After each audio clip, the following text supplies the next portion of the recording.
Modern audiences often view Odin through the lens of a benevolent king ruling a golden realm, but the ancient Norse cosmology emerged from a void of ice and fire, and it viewed the universe as a cruel, unforgiving machine. The historical accounts describe a rugged, one-eyed wanderer. He was a ragged traveler known as the God of the Hanged, a title that highlights his role as a deity of death, frenzy, and betrayal. This creates a strange paradox. 9th century Scandinavian warriors prized straightforward battlefield honor, yet they chose to worship a god who routinely broke the rules and relied on the unmanly magic of the shaman.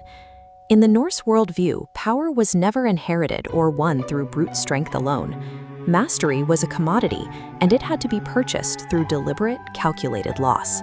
This mythology operated on a grim psychological premise. The evolution of the mind requires the intentional dismantling of the current self. Odin executed this transaction at Mimir's well.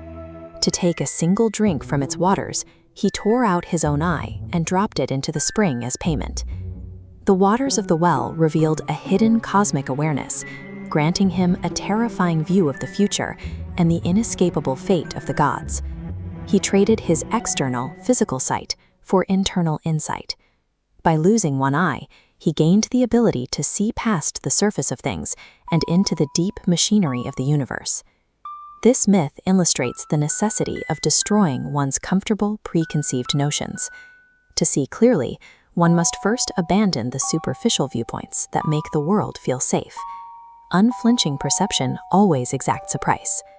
Odin's missing eye remains a permanent reminder that reaching for higher knowledge requires a physical and psychological sacrifice.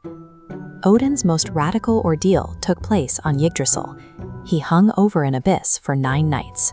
During this suspension, he pierced his side with his own spear, a ritual self-offering. By directing this symbol of kingly authority inward, he broke through his mortal limits. This was a process of self-initiation. He sacrificed his lower, comfort-seeking self as an offering to the more expansive identity he sought to become. At the moment of total collapse, he looked into the abyss and grasped the runes, the underlying symbols that the Norse believed governed the laws of existence. He gained the ability to read the patterns of the cosmos, but only after he had successfully endured the complete destruction of his former self.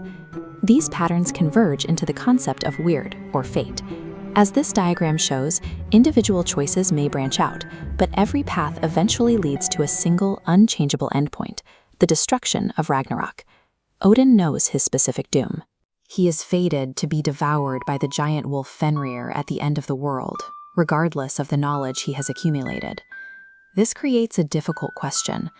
Why bother with the agony of self-mutilation and the quest for wisdom if the outcome is already set in stone? In the psychological framework of Northern courage, meaning originates in the struggle itself. The value of a god or a human is measured by their resolve in the face of certain defeat. One's identity is defined by the depth of their preparation and their pursuit of knowledge, rather than the final tally of victory or survival. Self-mastery is the ability to meet the inevitable with unwavering resolve. Odin's story suggests that by sacrificing fear, we gain the clarity needed to face our own endings with a single open eye.